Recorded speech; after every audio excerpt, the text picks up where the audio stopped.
Good morning and welcome to a new edition of the Betting Connection podcast. My name's Chris. I'm here with my co-host as always, Rob. How are you doing this morning, Rob? I'm doing good. How are you? I'm very good, Rob, but the thing is, I'm wondering, as I'm sure any of our listeners to last week are wondering, the answer to two questions. There's two questions, Rob, because we heard that you were going on a survival weekend in Belgium with your buddies. The two questions that I've got here are, one, did you survive? And two, did you all look like full kit army wankers? Survived? Yes.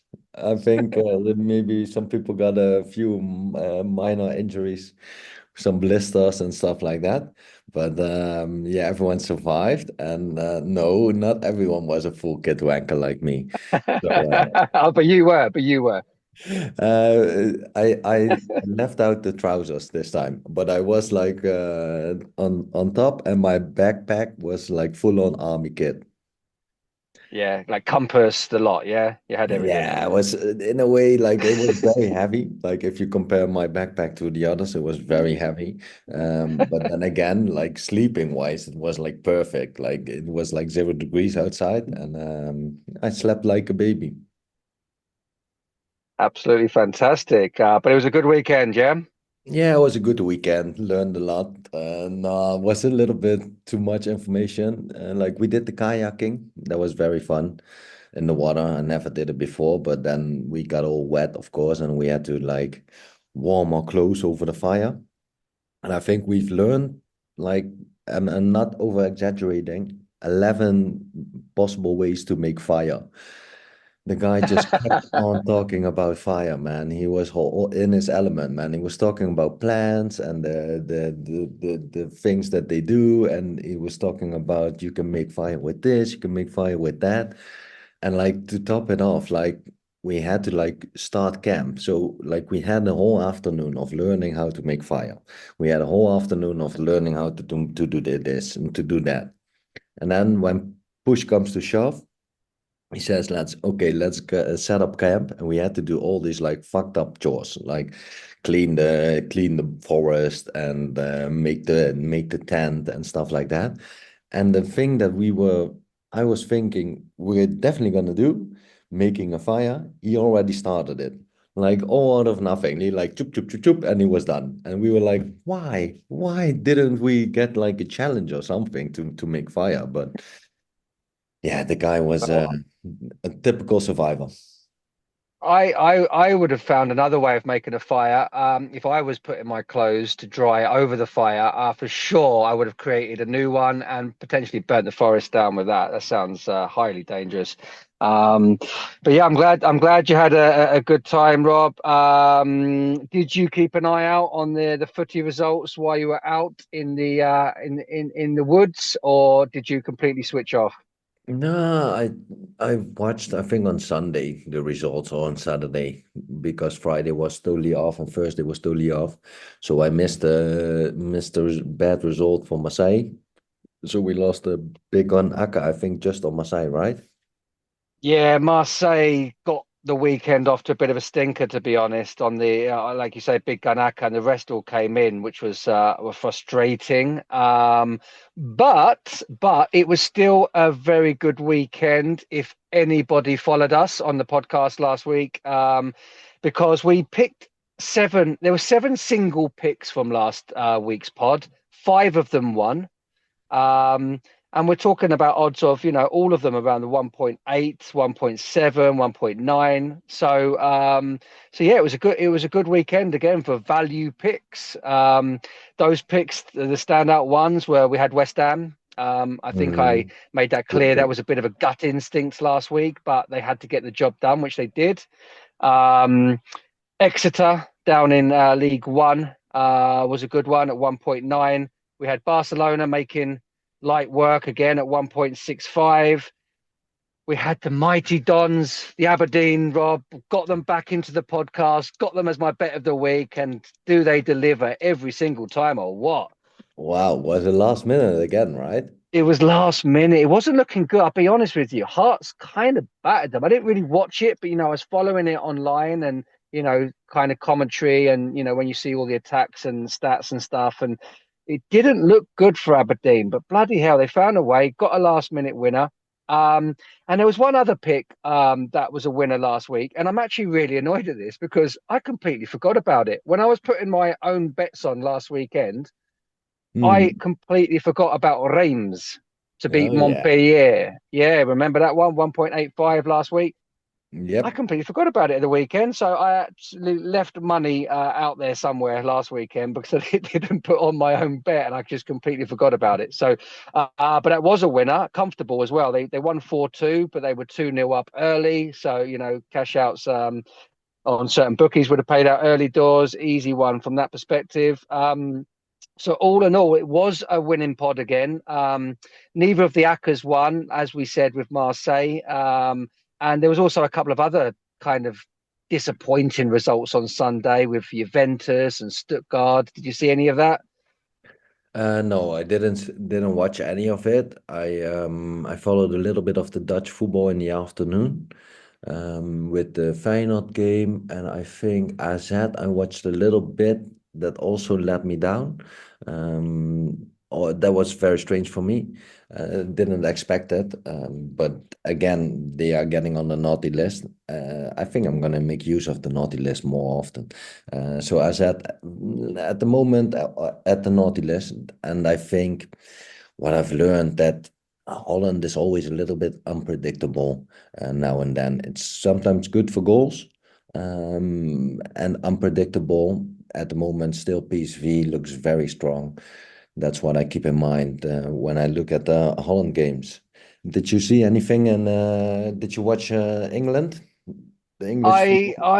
Yeah, before I just come on to the English football from last weekend, Juventus was a really disappointing one. They were the first game on Sunday last weekend, and they battered them. They battered them. They couldn't get that second goal, and then yeah, lo and behold, last minute equaliser, absolutely devastating for a lot of my actors and doubles and stuff. So. No, I still came out of the weekend okay, but yeah, that result hurt I on actually Sunday. saw it Uh, happening. The penalty oh for yeah, the team. Yeah. It's yeah, yeah, that's typical. right. And then you can see they're going to the VAR, but still you already know, like, yeah, for sure this is going to be a penalty. And then you still have that little bit of hope that the goalkeeper can save it. But yeah, and I hate it that you don't have a lot of time to get it. Yeah, once they go in, it's you think it's normally over, isn't it? But yeah, Marseille. Speaking of the naughty list, I mean, Marseille have gone from one of our favourite teams to bet on this season to one result away from being on the naughty list. Like normally three bad ones, especially in kind of quick succession, is what gets onto my naughty list. Marseille have let us down twice in recent times. So yeah, we've got to keep an eye out on them. And that should have been a banker really on Friday night. So that was disappointing. Yeah, it was very But strange. I saw the statistics, and I think the other team, Auxerre, I think they got a red card quite early on. And then I hate it, but even in the first half, Marseille also got a red card. And I always think like, wow, if you already have like 11 men on the field and the oppositions only have 10, just be smart. Just be smart. Just don't I do it. know. You know, I didn't see the incident, but yeah, I had the same feeling. And it was one of those like I saw the red card go for Orsay, and you're like, oh, okay, this is done. This is a banker. And then like it was only a few minutes later that Marseille got the red card as well. And then when Marseille scored, when they were winning, the other team also equalised a few minutes later as well. So it literally were only giving themselves a few minutes of getting on top of that game before they gave it away. It was frustrating, and they had a goal chalked off of VAR as well, Marseille. So yeah, one of those really frustrating ones. yeah, but yeah, they've gotten a little bit shorter and shorter. I think it was already quite short. That's why it was in the Big Gun Acca and not like a single play. So I think that was also smart from us you can put those teams in like a Big Gun Acca and you put a unit on it and you lose 1 unit. But if you had rhymes right, you win 0.85 units, and that almost evens it out. So I think, yeah, just playing those singles on value plays, that's still the smartest thing to do. And if you want to have like the Akka thing, or you want to have the big teams involved, I think like the Student Akka and the Big Gun Akka is a great way to do it. Yeah, I think I've learned a bit from the weekend as well. Like I like look, there's a reason that I give these value picks. I do a lot of research into them, and I genuinely feel that the bookies have got certain prices wrong. Yeah, that's why I really those are the ones that I'm looking for.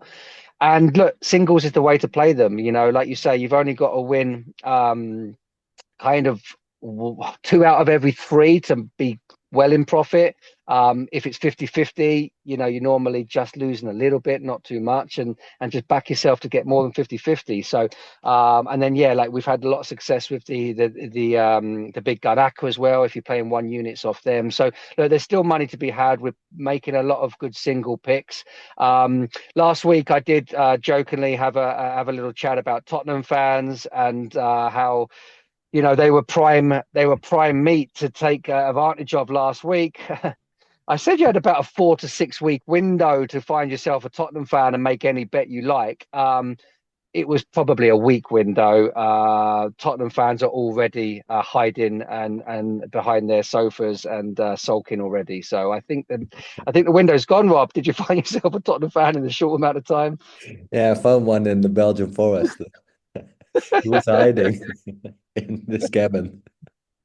So yeah, I had great fun with my Tottenham friends last weekend who were already celebrating winning the league at half time when they were 2-0 up. Um, and then it's quite funny actually. The guy, remember last week I said I made a bet with a Tottenham fan who'd already was in with me for the season between Arsenal and Tottenham, and I went for another 11 plus points that Arsenal would finish above Tottenham. Well, he was actually flying on Sunday. He was in Holland actually on Sunday, and he got on the plane when it was 2-0.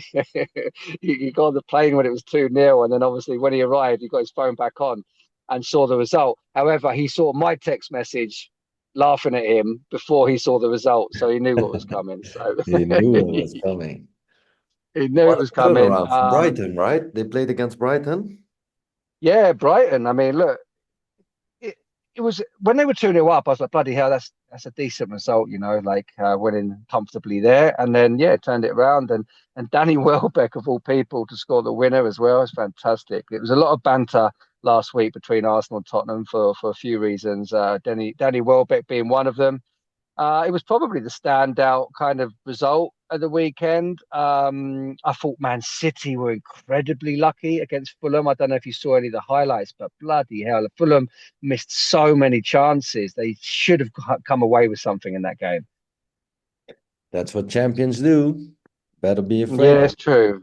It's true. It's true. But Yeah, yeah, that the Man U Villa game, we spoke about that last week, and I personally didn't feel like putting money on that game for no, but I anything. think like And when I look at the match, when I'm watching the result, like it was a bit obvious in a way. Like it it could have played out this way because like Aston Villa came off this big, huge win against Bayern Munich.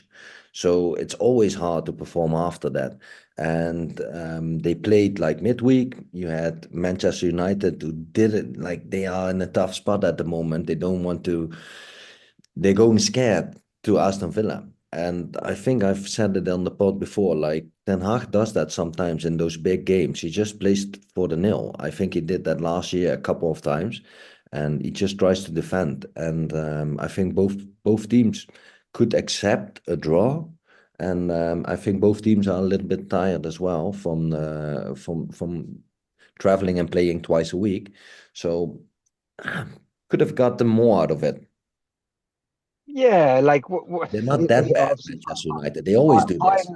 yeah, hindsight's a great thing. But look, it was one for me, and I said it last week. I'm just staying away from, and I'm just glad I did. To be honest, I just, I think Yeah, there's a lot that's of true. people probably backed. I think there's a lot of people that probably backed Aston Villa last week, again, for that match, and yeah, I wasn't comfortable with it. Chelsea were, another one that well, I say let us down. They were on the Student Acca. We didn't make a single pick out of it because of the odds being a little bit short.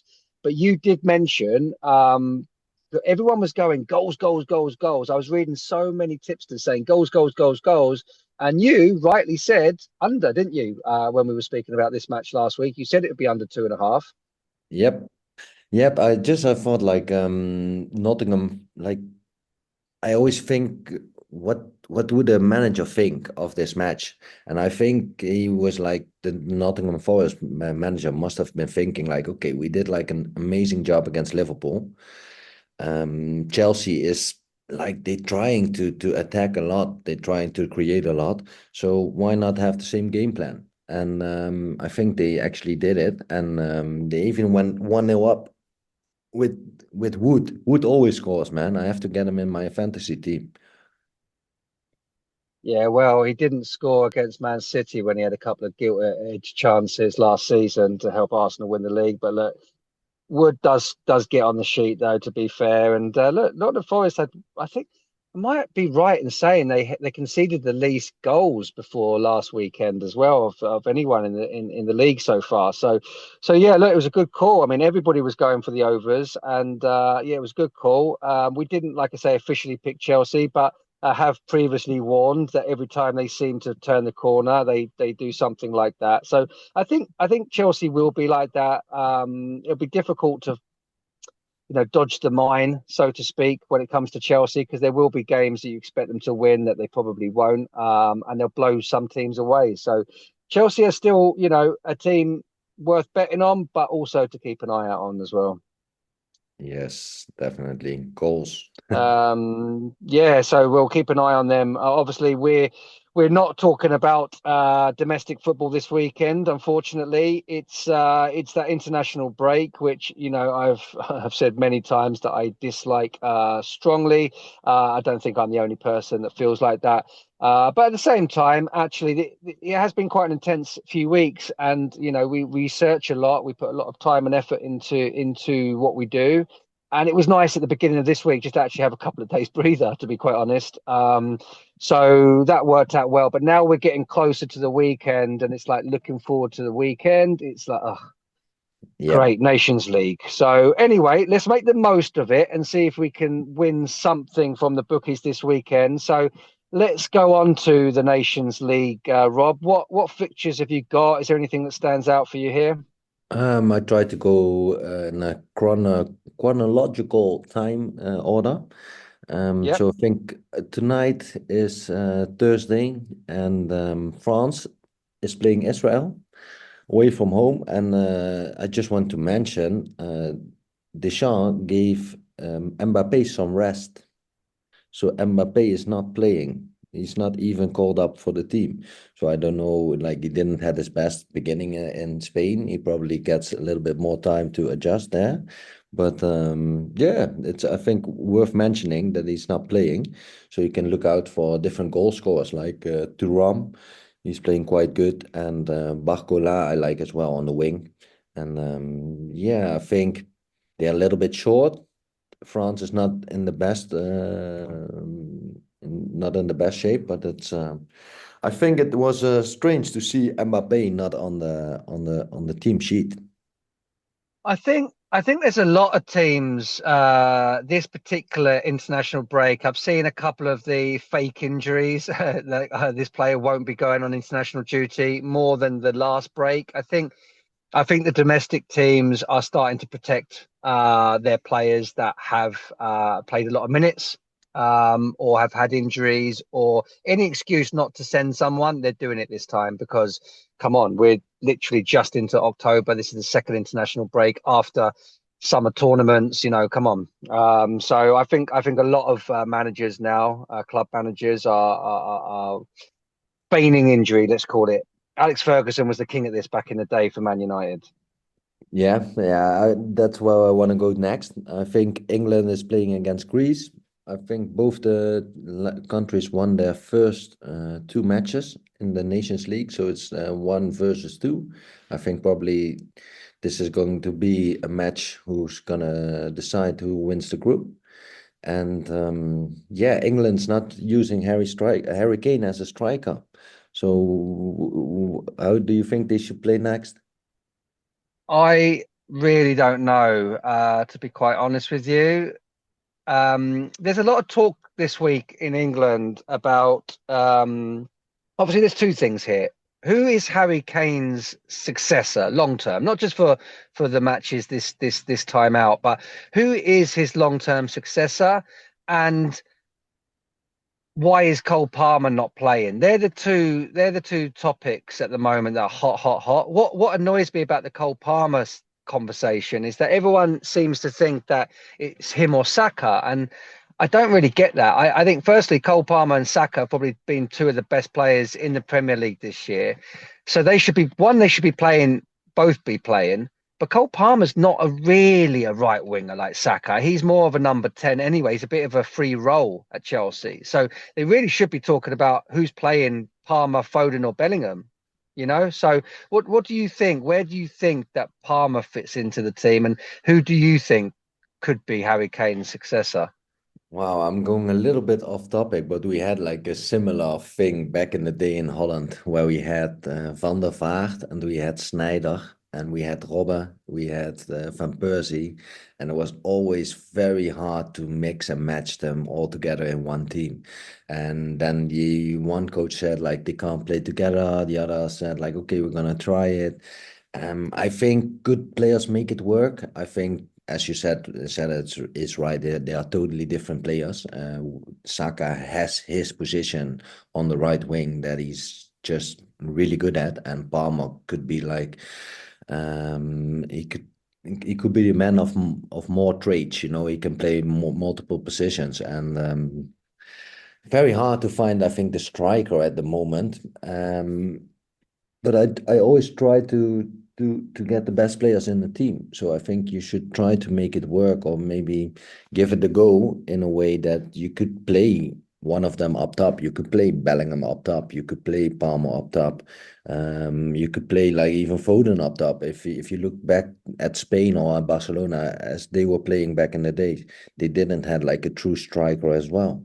As you saw, Liverpool did as well. They had Firmino is not your typical striker. He didn't score that many goals, to be honest, but he made it work. So I think you're probably going to be looking at a similar style, or a similar style as they did.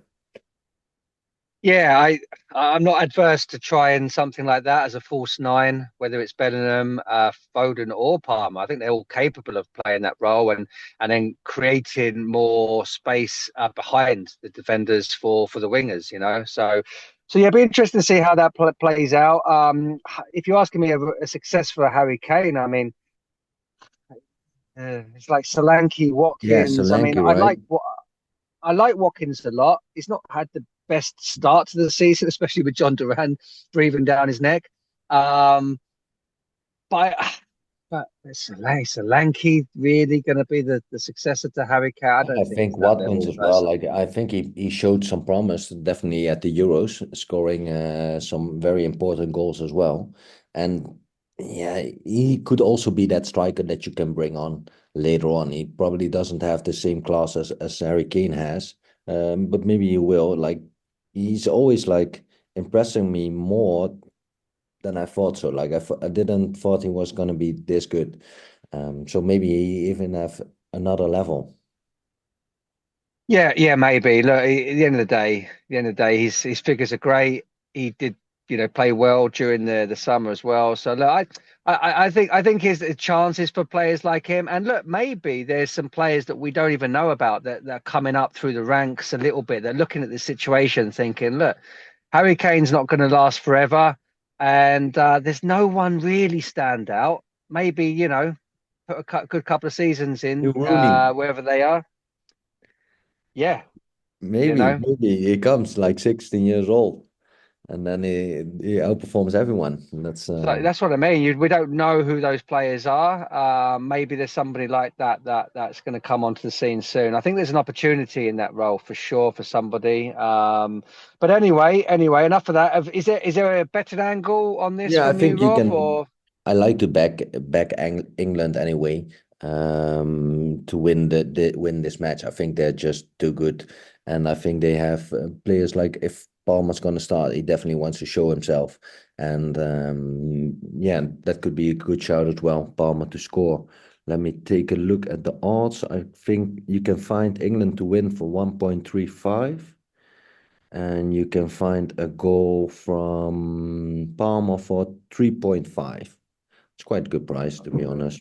Maybe a little bit short. yeah, to Um, score any time 3.5. Yeah, I mean, look, he's gonna want to show himself. I think so. That's not a bad shout. if I would pick a Next, goal scorer, that would be him. yeah, yeah. Okay. Next game. Maybe to talk a little bit about Italy versus Belgium. I think that's the biggest match on the card on Yeah. Thursday. Belgium doesn't have De Bruyne. Kevin De Bruyne is not playing. So I think he was very angry last time when they were playing for Belgium. Like you could see he was very annoyed by the quality and the level of his teammates. So it was very strange to see. I never thought anything like that would come across his mind. But they have like a little bit of a new team, they're losing the older players like Vertonghen and Lukaku is not even playing as well. They have Openda as a striker, and they have Doku from Manchester City. I think they are the household names. Maybe Trossard from Arsenal and Tielemans. So they have quite an English-minded team as well. And I think Italy did really well last time. I think they beat France away from home 3-1, and they need something to show for. And you can back them at home for even odds. So I think that's quite a good shout as well.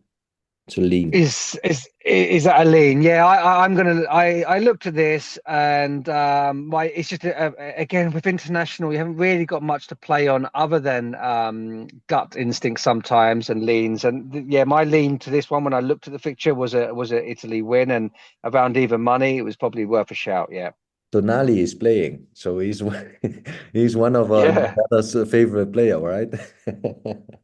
yeah. Well, but back in to get a yellow card then as well, no?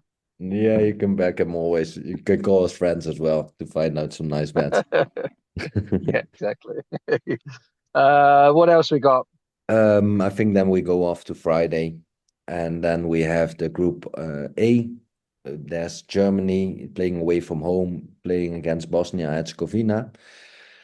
For me, that's also going into the Big Gun Acca at the moment. Not all the odds are out for the matches on Sunday, so that's why we stick mostly to these matches at the beginning of the weekend. And I think Germany, yeah, Germany, like they revived a little bit before the Euros. Like they had like a very bad spell of a year or a year and a half where they didn't show any results, and they were losing or drawing against teams that you would never imagine. But they found their way back, and I think, yeah, they have some very good young players, and Weirts is definitely a player to watch. Definitely a player who shoots on target a lot. So look out for that odd as well.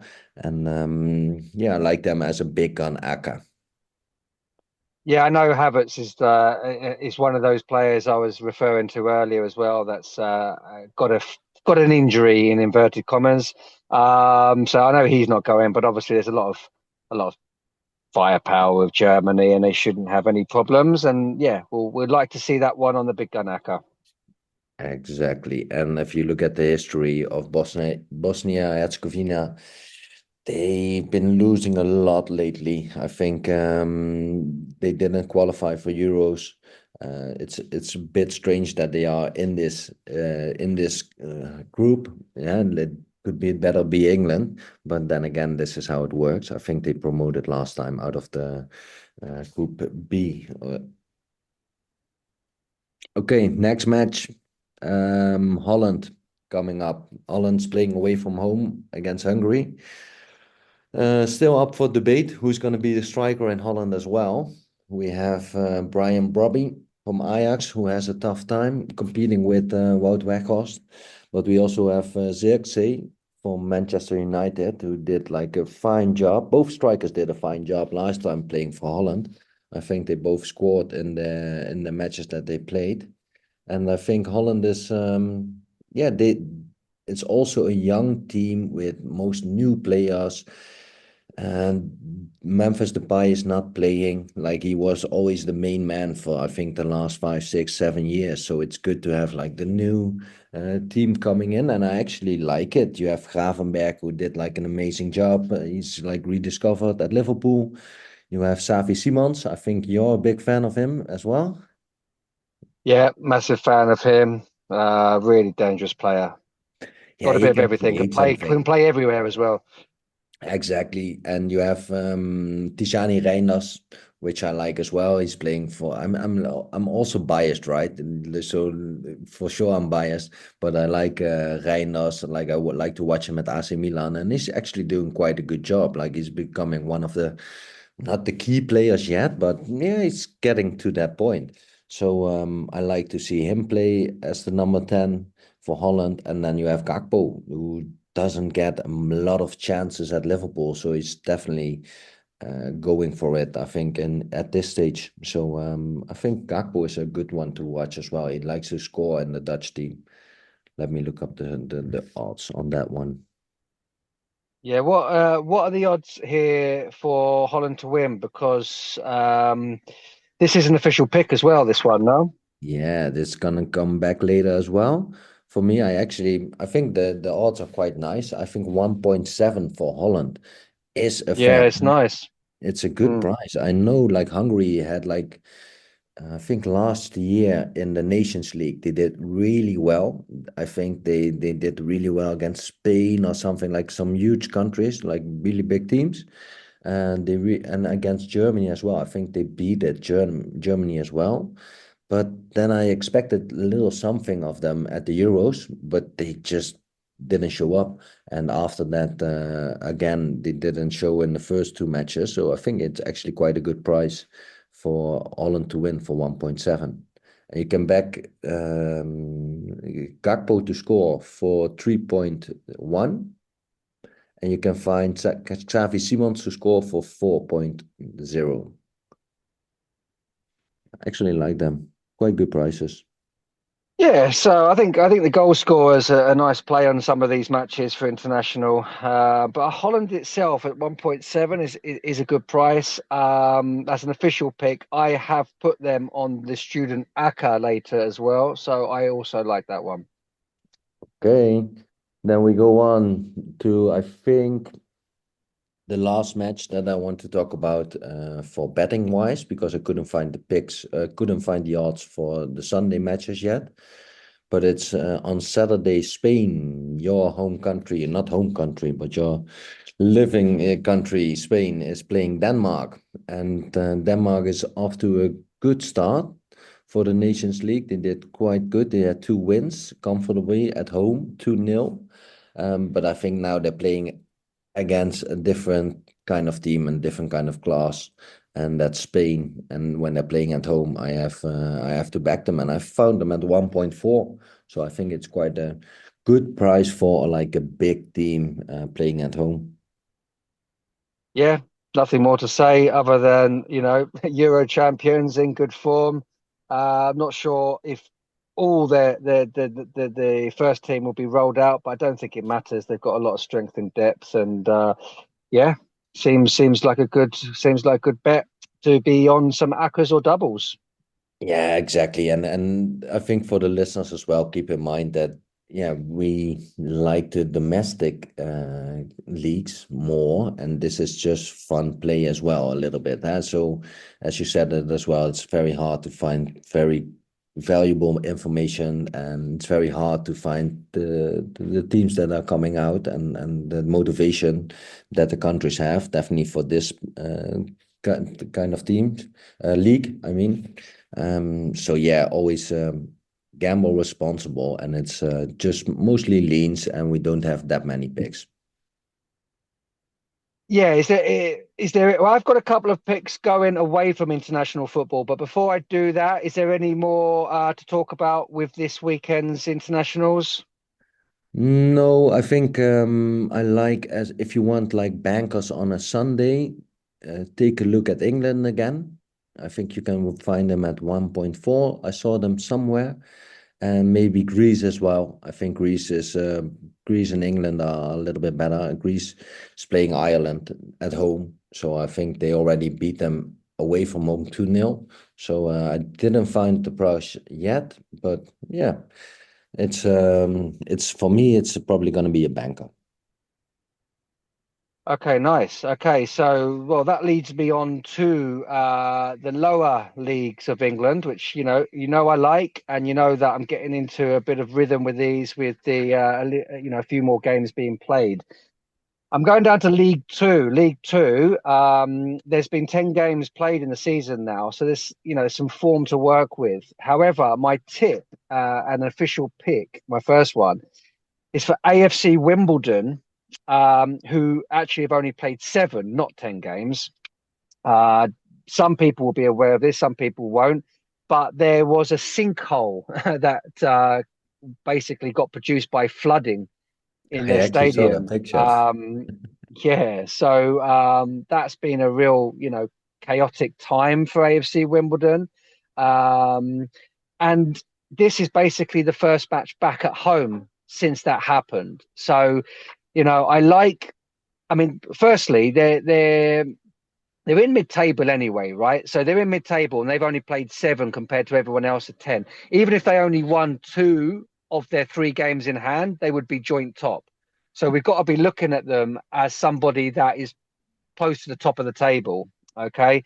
And okay, they're not in the greatest of forms neither. They haven't won their last two, but because of the situation with their stadium, they were both away.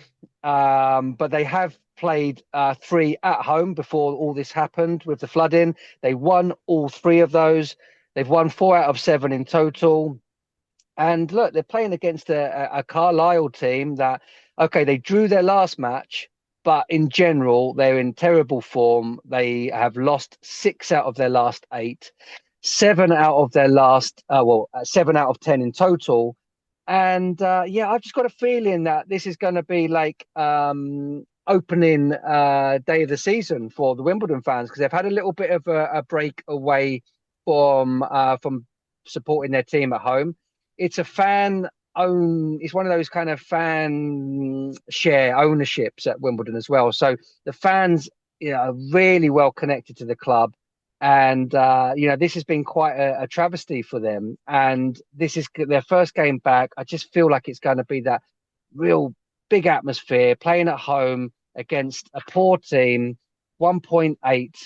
I just see it really good value.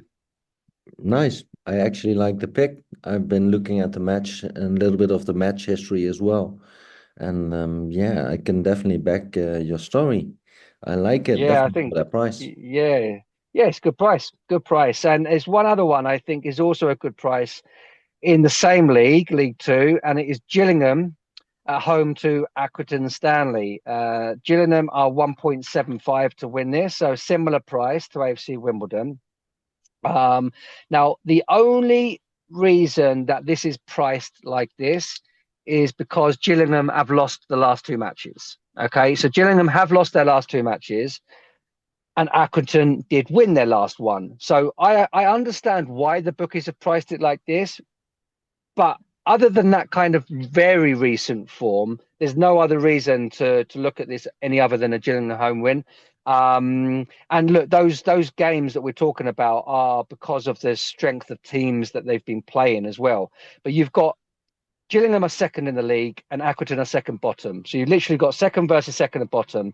Accrington have lost all their away matches. So they've played 4, lost 4, and they have lost 4 out of their 5 matches against teams in the top 10. Sorry, top half, full stop. Obviously, there's more teams in these lower leagues. So out of the top half, they've lost 4 out of 5. So every time they've come up against quality, they've lost. Gillingham is the complete opposite. They have won all of their 4 matches against bottom half teams. Okay, so every time Gillingham play someone bottom half, they win. Every time Accrington play someone top half, they lose. Gillingham have won 4 out of their 5 home games. And like I say, other than a little sticky 2 games against better opposition, there's no reason not to think that Gillingham won't do the business at home here at 1.75. Okay, I like it again. I've looked at the match history, and if you they played the last 5 matches that they played against each other. Man, Gillingham won 4 out of the last 5.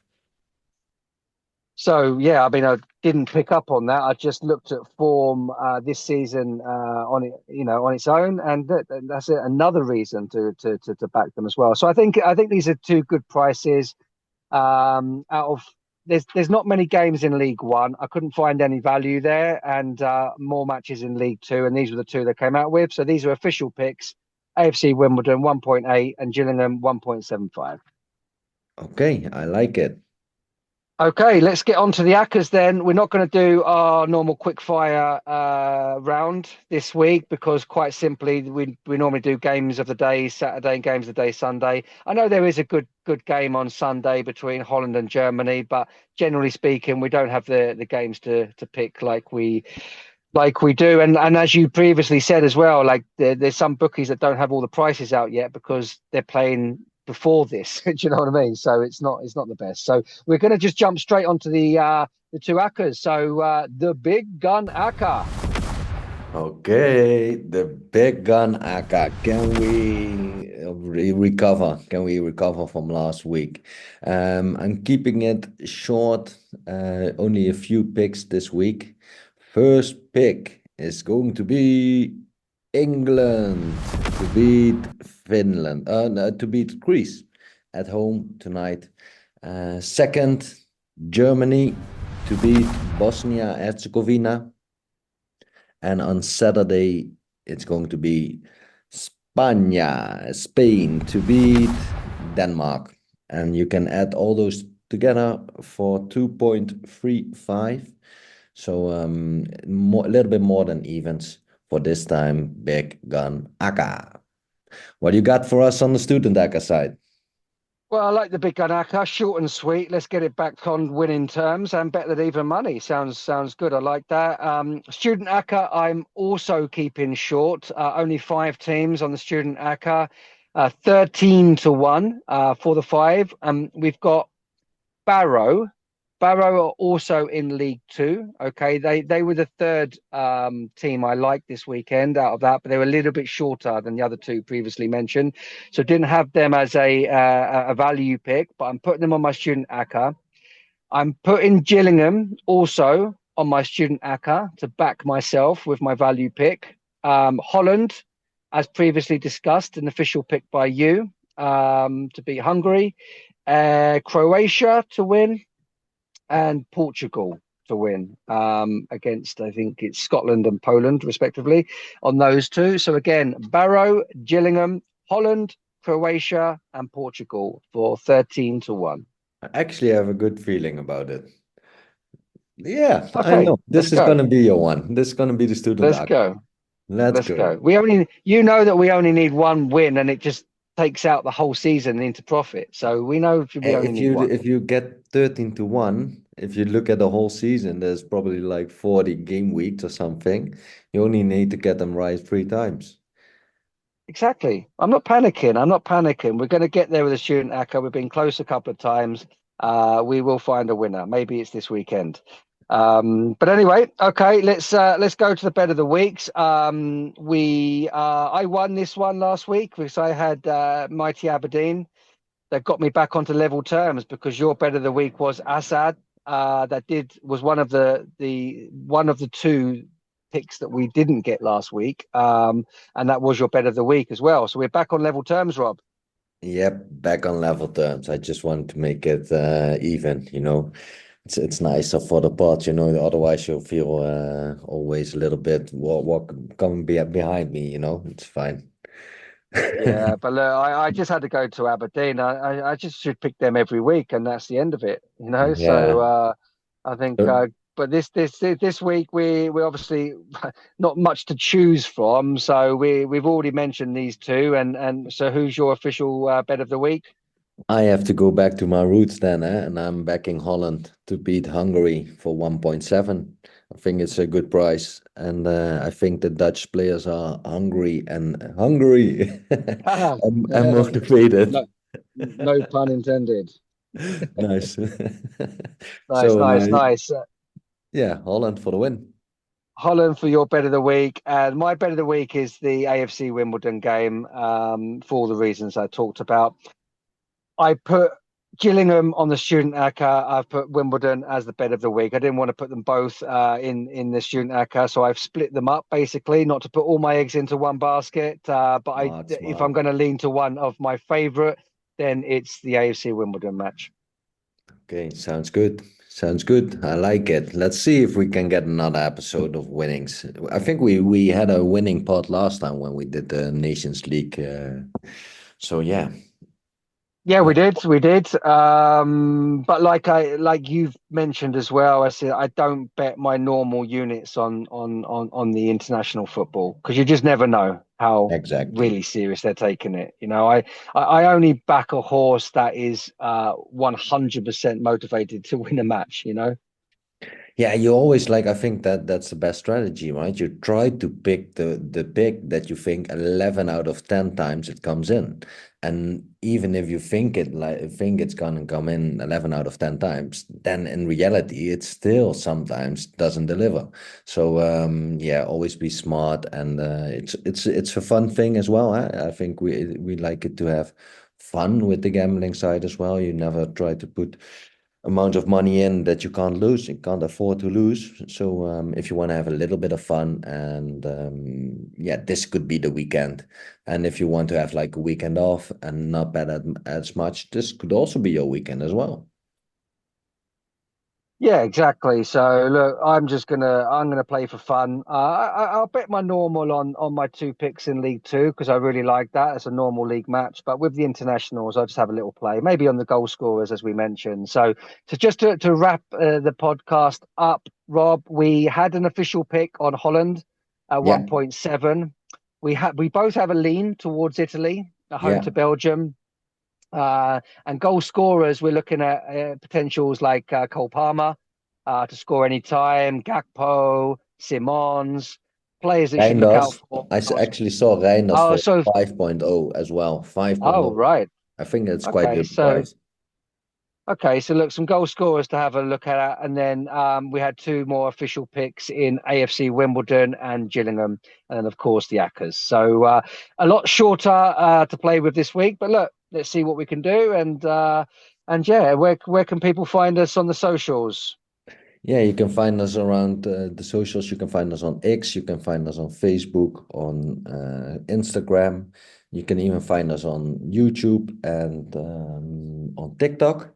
And for our podcast, you can find us on all the podcast platforms.